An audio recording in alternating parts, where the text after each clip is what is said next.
नमस्कार और स्वागत है। आज हम एक बहुत ही दिलचस्प कहानी पर बात करने वाले हैं। जी। कहानी का नाम है मिटते और ये कहानी है पंजाब की मिट्टी की, मोहब्बत की और और एक सियासी बगावत की भी। बिल्कुल। और हमारे पास इस कहानी के कुछ अंश हैं जिनके जरिए हम आज के पंजाब की एक बहुत बड़ी कश्मकश को समझने की कोशिश करेंगे। कश्मकश किस तरह की? वो कश्मकश जो शायद हर दूसरे घर में चल रही है हम्म। कि अपनी जमीन, अपनी जड़ों को छोड़कर विदेश जाएं या यहीं रहकर इसी मिट्टी में संघर्ष करें। सही बात है। और आज हम सिर्फ कहानी नहीं सुनाएंगे, बल्कि इस कहानी के आईने में ये देखेंगे कि पंजाब का जो मौजूदा सामाजिक और सियासी माहौल है वो असल में कैसा है। तो चलिए कहानी की दुनिया में चलते हैं। बिल्कुल। तो कहानी हमें ले जाती है पंजाब के एक गांव में और जो तस्वीर खींची गई है वो थोड़ी चौंकाने वाली है। मतलब एक ऐसा गांव जहां हवा में फसलों की खुशबू नहीं है। नहीं, हवा में बेचैनी घुली हुई है। किस चीज की बेचैनी? वीजा लगवाने की, आईएलटीएस एग्जाम की। कहानी बताती है कि यहाँ के नौजवानों के सपने अब खेतों से नहीं बल्कि एयरपोर्ट के रनवे से उड़ान भरते हैं। हाँ, उनके लिए जिंदगी का मतलब ही है कनाडा, ऑस्ट्रेलिया या इंग्लैंड में सेटल हो जाना। और जो यहाँ रह गया उसे एक तरह से हारा हुआ मान लिया जाता है। और इसी माहौल के बीच में हमारी कहानी का हीरो राजा, एक ऐसा लड़का जो उस स्रोत के, उस बहाव के खिलाफ तरने की हिम्मत करता है। जहां उसके सारे दोस्त आइल्स की मोटी मोटी किताबों में सिर खपा रहे हैं, कनाडा जाने के दिन गिन रहे हैं, वहीं राजा को अपनी ही जमीन से एक अजीब सा खिंचाव महसूस होता है। वो रुकने का फैसला करता है। हाँ। लेकिन ये समझना जरूरी है कि ये सिर्फ कोई भावुक फैसला नहीं है।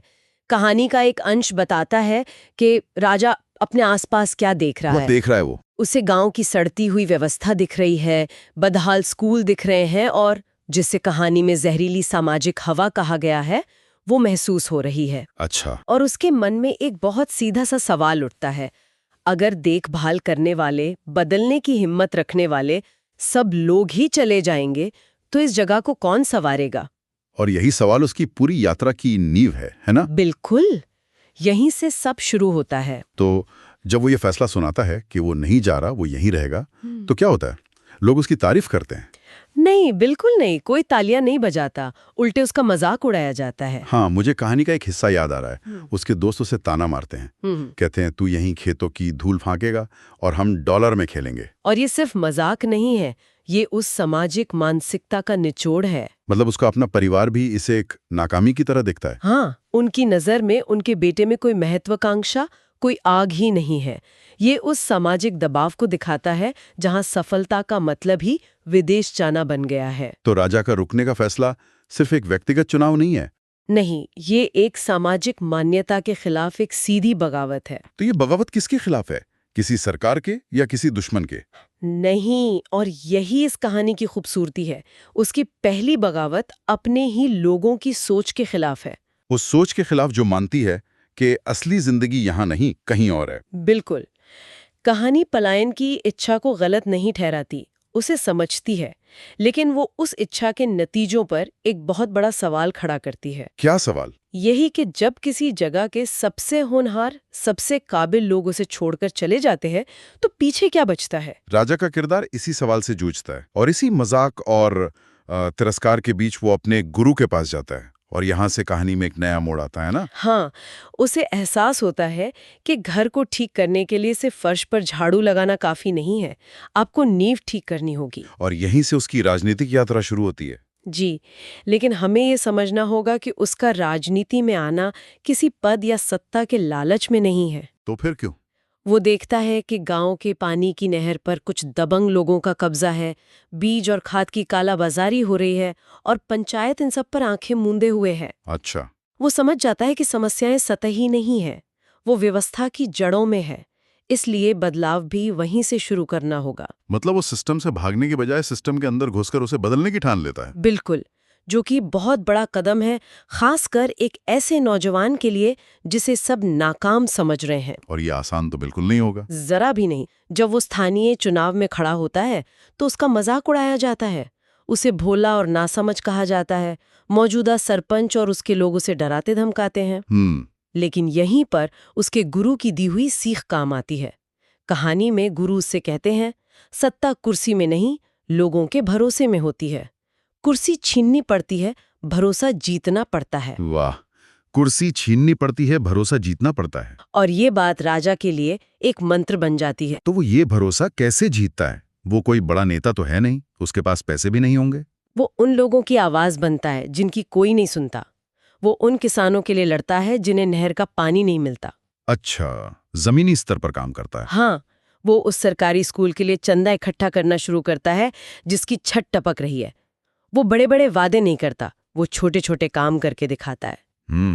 वो लोगों को ये यकीन दिलाता है कि एक बेहतर जिंदगी के लिए देश छोड़कर भागने की जरूरत नहीं है, यहीं रहकर भी उसे बनाया जा सकता है। तो उसकी लड़ाई अपनी मातृभूमि में फिर से जान फूंकने के हक की लड़ाई बन जाती है। बिल्कुल। लेकिन ये राजनीतिक लड़ाई, ये तो कहानी का सिर्फ एक हिस्सा है, और सच कहूं तो शायद आसान हिस्सा। सही कहा आपने, क्योंकि कहानी में एक और लड़ाई चल रही है। कौन सी? जो उसके घर के अंदर है, उसके दिल के अंदर है। अच्छा।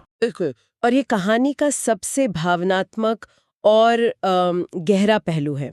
राजा के घर पर एक साया है, दिल टूटने का, अधूरे प्यार का एक इतिहास। मतलब? पीढ़ियों से उसके परिवार के मर्द और औरतें अधूरे इश्क में मिट दे रहे हैं। मित दे? हाँ, मित दे यानी कुचले हुए, ददे हुए। ये एक तरह का पारिवारिक अभिशाप है। इस मितदे शब्द को थोड़ा और खोलते हैं। ये सिर्फ व्यक्तिगत दुख तो नहीं लग रहा? नहीं, बिल्कुल नहीं। कहानीकार ने इस शब्द का इस्तेमाल बहुत खूबसूरती से किया है। ये मितदे होने की भावना सिर्फ प्यार में नाकाम होने तक सीमित नहीं है। तो फिर? ये उस व्यापक एहसास का प्रतीक है जहां एक पूरी पीढ़ी व्यवस्था, अवसरों की कमी और सामाजिक दबावों के कारण कुचली हुई या मिटती हुई महसूस करती है। अच्छा, तो परिवार का व्यक्तिगत दर्द समाज के सामूहिक दर्द का आईना बन जाता है। बिल्कुल। राजा की लड़ाई सिर्फ सरपंच को हराने की नहीं है, बल्कि इस मिथदे होने के अभिशाप को तोड़ने की भी है। और इसी मोड़ पर कहानी में दो महिला किरदारों की एंट्री होती है, दलजीत और रानी। जी, और जैसे जैसे उसकी सियासी लड़ाई तेज होती है, उसका दिल एक दूसरा जंग का मैदान बन जाता है। और ये दोनों किरदार ये उसके सामने दो अलग अलग रास्ते रखते हैं। सही है? हाँ, बिल्कुल। दलजीत एक यथार्थवादी लड़की है, प्रैक्टिकल। वो राजा से प्यार करती है, लेकिन वो दुनिया की हकीकत भी समझती है। मतलब? वो उस सोच का प्रतिनिधित्व करती है जो कहती है, राजा तुम एक सड़े हुए सिस्टम से क्यों लड़ रहे हो? चलो हम भी कनाडा चलते हैं, अपनी एक नई दुनिया बसाते हैं। वो सुरक्षा और स्थिरता चाहती है। बिल्कुल। और रानी? रानी एक आदर्शवादी है। उसे राजा के संघर्ष में, उसकी आंखों की आग में एक उम्मीद दिखती है। वो मानती है कि यहीं रहकर बदलाव लाया जा सकता है। तो वो राजा को उसके मकसद में और मजबूत करती है। हाँ, तो एक तरफ दलजीत है जो उसे बाहर की दुनिया में खींच रही है, और दूसरी तरफ रानी है जो उसे अपनी जड़ों में और गहराई तक थाम रही है। तो ये सिर्फ एक लव ट्रायंगल नहीं है? नहीं, ये उससे कहीं ज्यादा है। ये राजा के अंदर चल रही कश्मकश का बाहरी रूप है। उसे चुनना है, आसान रास्ता या सही रास्ता, व्यक्तिगत खुशी या सामूहिक भलाई। और उससे भी बड़ा सवाल, क्या ये दोनों चीजें एक साथ नहीं मिल सकती? क्या अपनी जमीन पर रहकर अपने लोगों के लिए लड़ते हुए सच्चा स्थायी प्यार पाना नामुमकिन है? राजा की लड़ाई इसी बात को साबित करने की है। वो उस पारिवारिक अभिशाप को तोड़ना चाहता है जो कहता है कि इस मिट्टी में प्यार और सफलता दोनों अधूरे रह जाते हैं। तो उसकी राजनीतिक लड़ाई और उसकी व्यक्तिगत लड़ाई दोनों एक हो जाती हैं? एक दूसरे में पूरी तरह से गुथ जाती हैं। तो उसकी असली जीत सिर्फ चुनाव जीतना नहीं होगी? नहीं, उसकी असली जीत तब होगी जब वो ये साबित कर दे कि अपनी जड़ों से जुड़े रहकर भी एक खुशहाल और सार्थक जिंदगी जी जा सकती है। बिल्कुल सही।